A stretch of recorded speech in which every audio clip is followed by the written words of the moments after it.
Taste the Daily. தமிழகத்தில் பள்ளி கல்வித்துறையில் பணியாற்றும் ஆசிரியர்கள் உட்பட சுமார் 32,000 பணியாளர்களுக்கு செப்டம்பர் மாத ஊதியம் இதுவரை வழங்கப்படாத அவலம். கருணாநிதிக்கு நாணயம் வெளியிட அனைத்து ஏற்பாடுகளையும் ஒரு வாரத்தில் செய்து முடித்த ஸ்டாலினுக்கு தங்களது ஊதிய விஷயத்தில் அக்கறை காட்டாதது ஏன் என ஆசிரியர்கள் கேள்வி. மத்திய அரசு நிதி வரவில்லை என்ற காரணம் கூறி ஆசிரியர்களுக்கு செப்டம்பர் மாத சம்பளம் வழங்காத ஸ்டாலின் அரசுக்கு கடும் கண்டனம். கார் பந்தயத்திற்கு கோடிக்கணக்கான ரூபாயை செலவு செய்த ஸ்டாலினின் திமுக அரசு ஆசிரியருக்கு சம்பளம் வழங்காதது ஏன் என அதிமுக பொதுச் செயலாளர் கேள்வி.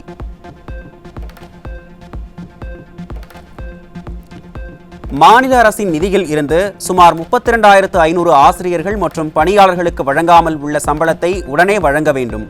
மாதாந்திர சம்பளத்தை நிறுத்தாமல் தொடர்ந்து வழங்க வேண்டும் என்றும் ஸ்டாலினின் திமுக அரசுக்கு அதிமுக பொதுச் செயலாளர் வலியுறுத்தல். சென்னை மற்றும் புறநகர் பகுதிகளில் நகர்ப்புற வாழ்வியல் மேம்பாட்டு வாரிய குடியிருப்புகளில் அதிகரிக்கும் போதைப் பொருள் புழக்கம். நடவடிக்கை எடுக்காமல் வேடிக்கை பார்க்கும் ஸ்டாலின் அரசுக்கு அதிமுக பொதுச் செயலாளர் எடப்பாடி கே பழனிசாமி கடும் கண்டனம். மக்களை சிந்திக்க விடாமல் போதையிலேயே வைத்திருந்தால் ஆண்டாண்டு காலம் நாமே ஆளலாம் என்ற நப்பாசையில் ஸ்டாலின் அரசு செயல்பட்டு வருவதாக அதிமுக பொதுச் செயலாளர் குற்றச்சாட்டு. நிர்வாக திறனற்ற ஸ்டாலின் ஆட்சியில் கஞ்சா, கள்ளச்சாராயம் மற்றும் போதைப் பொருட்கள் தங்கு தடையின்றி கிடைப்பதாக விமர்சனம்.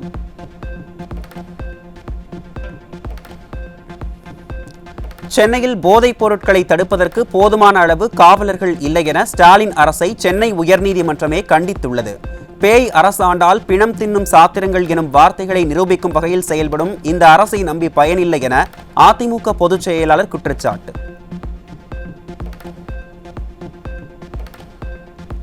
பெற்றோர் தங்களது மகன் மற்றும் மகள் என்ன செய்கிறார்கள் என்பதை கண்காணிக்க வேண்டும். தங்களது பிள்ளை செல்வங்களை போதை அரக்கர்களின் பிடியில் இருந்து காப்பாற்ற பெற்றோர் முழு முயற்சி எடுக்க வேண்டும் என்றும் அதிமுக பொதுச் செயலாளர் வலியுறுத்தல். அதிகார போதையில்தான் தான் வைத்ததே சட்டம், எதையும் எடுத்தேன் கவிழ்த்தேன் என அகங்காரத்தோடு செயல்படும் ஸ்டாலின் அரசு. துக்ளக் தர்பார் நடத்தும் ஸ்டாலினின் திமுக அரசுக்கு தமிழக மக்கள் விரைவில் பாடம் புகட்டுவார்கள் என்றும் அதிமுக பொதுச் செயலாளர் காட்டம்.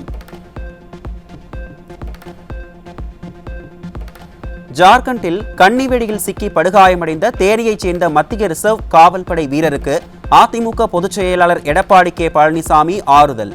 நாட்டின் பாதுகாப்புக்காக களம் கண்ட வீரர் சுகுமாரனின் வீரம் போற்றுதலுக்குரியது என்றும் அவரது கால் ஒன்று அகற்றப்பட்ட செய்தி கேட்டு வருத்தமுற்றதாகவும் அறிக்கை. விழுப்புரம் ஆட்சியர் அலுவலகம் முன்பு நீதி கேட்டு தர்ணாவில் ஈடுபட்ட இருளர் சமுதாய ஊராட்சி மன்ற தலைவி மீது வழக்கு பதிவு செய்த ஸ்டாலினின் ஏவல் துறை. நாற்காலியில் அமரவிடாத திமுகவை சேர்ந்த ஊராட்சி மன்ற துணைத் தலைவர் மீது நடவடிக்கை எடுக்காமல் புகார் கொடுத்தவர் மீதே வழக்கு பதிவு செய்த திராவிட மாடல் கேவலம். தமிழக இளைஞர்களில் 15.3% பேர் வேலை வாய்ப்பின்றி இருக்கும் அவலம். 2021 சட்டமன்ற தேர்தலில் 5.5 லட்சம் வேலை வாய்ப்புகள் உருவாக்கப்படும் என வாக்குறுதி அளித்த பொம்மை முதல்வர் கோமாவில் இருக்கிறாரா என மக்கள் கேள்வி. தமிழகத்தில் இந்த ஆண்டு மட்டும் இதுவரை வெறிநாய் கடியால் 34 பேர் உயிரிழந்துள்ளதாகவும் 6,42,000 பேர் வெறிநாய் கடியால் பாதிக்கப்பட்டுள்ளதாகவும் தகவல். ஸ்டாலின் ஆட்சியில் நாய்களின் இனப்பெருக்கத்தை கட்டுப்படுத்த பல கோடி செலவிடப்பட்டதன் லட்சணம் இதுதானா என மக்கள் கேள்வி.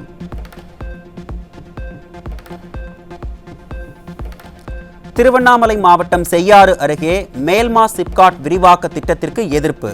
கையில் கருப்பு கொடி ஏந்தி ஸ்டாலின் அரசை கண்டித்து ஆர்ப்பாட்டத்தில் ஈடுபட்ட விவசாயிகள். மேல்மா சிப்காட் திட்டத்தை கைவிடு, கண்டிக்கின்றோம் கண்டிக்கின்றோம். மக்களை மதிக்காத திமுக அரசை கண்டிக்கின்றோம். விவசாயிகள் விரோத திமுக அரசை கண்டிக்கின்றோம். அதிமுகவுக்கு இளைஞனாக வேலை செய்ய தான் தயாராக இருக்கிறேன். விஜயகாந்தின் மகன் விஜய பிரபாகரன் பெருமிதம். குடிவரியை உயர்த்தி கொள்ளை கொள்வதிலேயே குறியாக இருக்கும் நிர்வாக திறனற்ற ஸ்டாலின் அரசு குடிமராமத்து பணிகளை முறையாக மேற்கொள்ளாததால் 20% வறண்ட அவலம்.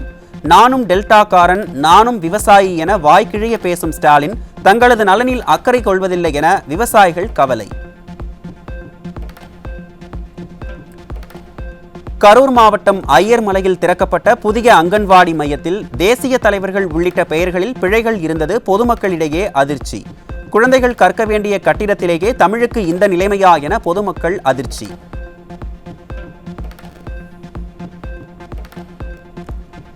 ஸ்டாலின் ஆட்சி பொறுப்பேற்றதில் இருந்து சென்னை சிந்தாதிரிப்பேட்டையில் ஒரே நாடு ஒரே குடும்ப அட்டை திட்டத்தின் கீழ் பொருட்கள் வழங்க நியாய விலை கடை ஊழியர்கள் மறுப்பதாக புகார். அதிமுக ஆட்சியில் கொண்டு வந்த திட்டம் அரசியல் காழ்ப்புணர்ச்சி காரணமாக சீர்குலைக்கப்படுகிறதா என பொதுமக்கள் கேள்வி. தூத்துக்குடி மாவட்டம் திருச்செந்தூர் அருகே கோயில் தசரா திருவிழா கொடியேற்றத்துக்கு வந்த பக்தர்கள் சொந்த ஊர் திரும்ப முடியாமல் அவதியடைந்த பக்தர்கள். நிர்வாக திறனற்ற ஸ்டாலின் அரசு போதிய பேருந்து வசதி மற்றும் அடிப்படை வசதியை செய்து தரவில்லை என பக்தர்கள் குற்றச்சாட்டு.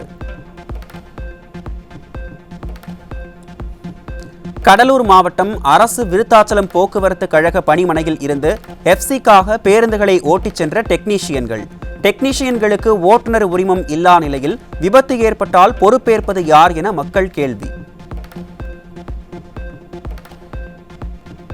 சென்னை திருவிக நகர், அருந்ததியர் நகர் மக்கள் குடிநீரில் கழிவுநீர் கலக்கும் அபாயம் இருப்பதாக வேதனை. ஸ்டாலின் ஆட்சியில் குழாய்கள் பதிக்க 4 கோடி ரூபாய் ஒதுக்கியும் குடிநீரில் கழிவுநீர் கலக்கும் அபாயம் உள்ளதாக குற்றச்சாட்டு.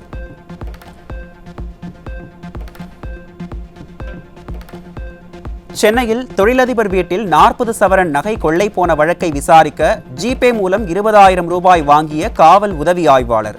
விஞ்ஞான ரீதியில் ஊழல் செய்யும் கட்சியின் ஆட்சியில் விஞ்ஞான ரீதியாக லஞ்சம் வாங்கிய காவல்துறை.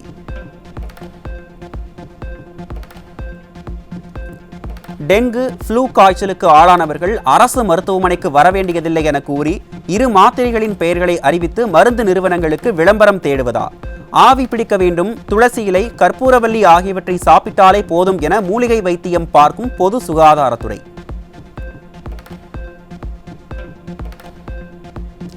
மருத்துவ பரிசோதனை செய்யாமல் இயற்கை மருத்துவம் போதுமானது என கூறுவதுதான் மக்களின் ஆரோக்கியத்தை பாதுகாக்கும் முறையா என ஸ்டாலின் அரசுக்கு மக்கள் கேள்வி. இந்திய வரலாற்றில் எந்த மாநில அரசும் பத்திரிகை வாயிலாக மருத்துவம் பார்த்ததில்லை என மக்கள் காட்டம்.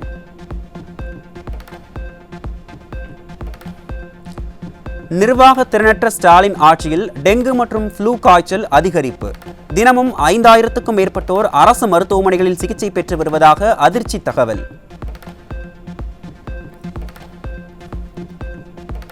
தமிழ்நாட்டில் டெங்கு மற்றும் ஃப்ளூ காய்ச்சல் பாதிப்பு அதிகரித்துள்ளதால் மக்கள் அதிர்ச்சி. தனது உடல் ஆரோக்கியத்தில் அக்கறை காட்டும் மாரத்தான் அமைச்சர் மாசு மக்கள் நலனில் அக்கறை செலுத்தாதது ஏன் என மக்கள் கேள்வி. திருப்பத்தூர் மாவட்டம் ஆம்பூர் பகுதியில் பெய்த கனமழையால் தேசிய நெடுஞ்சாலையில் வெள்ளம் தேங்கியதால் வாகன ஓட்டிகள் அவதி. ஸ்டாலின் ஆட்சியில் மழைநீர் வடிகால்கள் சரியாக இல்லாததால் குடியிருப்பு பகுதிகளிலும் மழைநீர் புகுந்ததால் சிரமத்திற்கு ஆளான பொதுமக்கள்.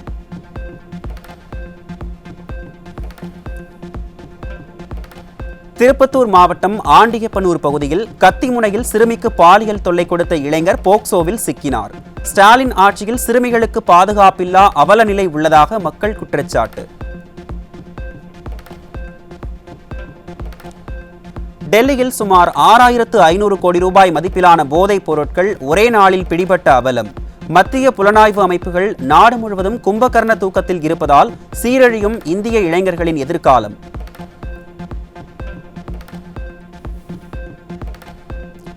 இந்தியாவில் அனைத்து மாநிலங்களிலும் தொடர்ச்சியாக ஆயிரக்கணக்கான கோடி ரூபாய் போதைப் பொருள் பிடிபட்டு சமுதாயம் சீரழியும் அவலம். மைனாரிட்டி பாஜக அரசு தங்களது ஆட்சியை தக்க வைப்பதிலேயே கவனத்தை செலுத்தி வருவதாக மக்கள் வேதனை. ராமேஸ்வரத்தில் பாதுகாப்பு உபகரணங்கள் ஏதும் இல்லாமல் துப்புரவு பணியாளர்கள் சாக்கடையை சுத்தம் செய்யும் அவல நிலை. நிர்வாக திறனற்ற ஸ்டாலின் அரசு பாதுகாப்பு உபகரணங்களை வழங்காமல் தூய்மை பணியாளர்களின் உயிரோடு விளையாடுவதாக குற்றச்சாட்டு.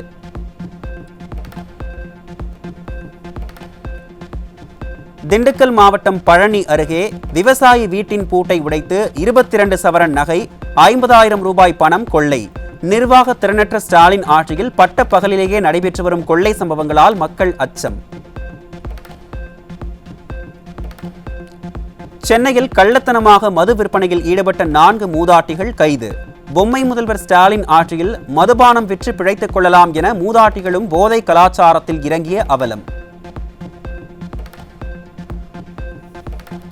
காஞ்சிபுரத்தில் 400 போதை பாக்கெட்டுகள் பறிமுதல். ஸ்டாலின் ஆட்சியில் போதைப் பொருட்கள் தங்கு தடையின்றி கிடைப்பதாக மக்கள் வேதனை. நாமக்கல் மாவட்டம் ராசிபுரம் அருகே 1 கிலோ கஞ்சா சிக்கியது. தமிழகத்தில் கஞ்சாவை கட்டுப்படுத்த முடியாமல் திணறும் நிர்வாக திறனற்ற ஸ்டாலின் அரசு. கள்ளக்குறிச்சி மாவட்டம் சின்னசேலம் அருகே வீட்டில் பதுக்கி வைக்கப்பட்டிருந்த 6 லட்சம் ரூபாய் மதிப்பிலான 1130 கிலோ குட்கா சிக்கியது. கள்ளச்சாராய மரணங்களில் இருந்தே மக்கள் மீளாத நிலையில் குட்கா போதைப் பொருட்களின் நடமாட்டம் அதிகரித்த அவலம்.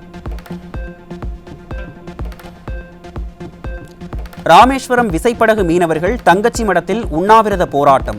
இலங்கை கடற்படையால் கைது செய்யப்பட்ட மீனவர்களையும் விசைப்படகு மற்றும் நாட்டுப் படகுகளையும் மீட்டுத்தர வலியுறுத்தல். இலங்கை சிறையில் இருக்கின்ற மீனவர்களையும் படகுகளையும்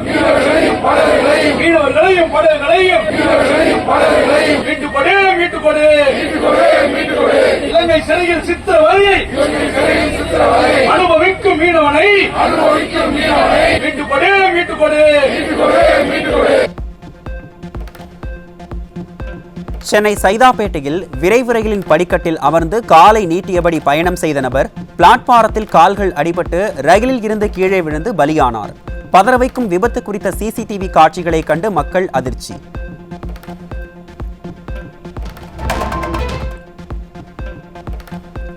தருமபுரி அருகே பிதிரெட்டி கிராமத்தில் 14 வயதில் திருமணம் செய்து வைக்கப்பட்ட சிறுமி குழந்தை பெற்றெடுத்த 80வது நாளில் பரிதாபமாக பலி.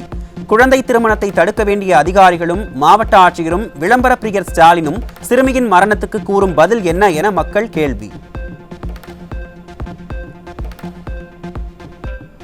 தூத்துக்குடி சிப்காட் பகுதியில் டீ கடை உரிமையாளர் மர்மமான முறையில் வெட்டி கொலை. நிர்வாக திறனற்ற ஸ்டாலின் ஆட்சியில் கொலை நடைபெறாத நாளே இல்லை என மக்கள் விமர்சனம்.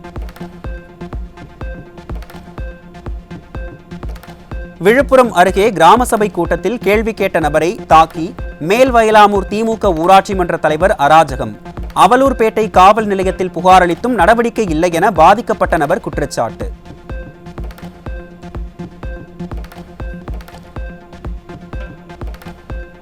இணைய வழியாக 4.72 கோடி ரூபாய் மோசடி செய்ததாக 13 பேர் கைது. தமிழகத்தில் நாளுக்கு நாள் அதிகரித்து வரும் சைபர் கிரைம் குற்றங்கள் அதிகரித்து வரும் நிலையில் ஸ்டாலின் ஆட்சியில் ஏவல் துறை தூங்கிக் கொண்டிருக்கிறதா என மக்கள் கேள்வி.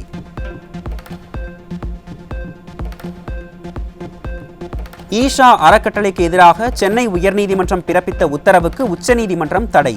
ஈஷா மையத்தில் நடத்தப்பட்ட விசாரணை அறிக்கையை உச்சநீதிமன்றத்தில் சமர்ப்பிக்க தமிழக காவல்துறைக்கு உத்தரவு. இன்டர்காமில் வக்கீல்களுடன் கைதிகள் பேசும் நடைமுறையை கைவிட்டு ஸ்டாலின் அரசு யூ டர்ன்.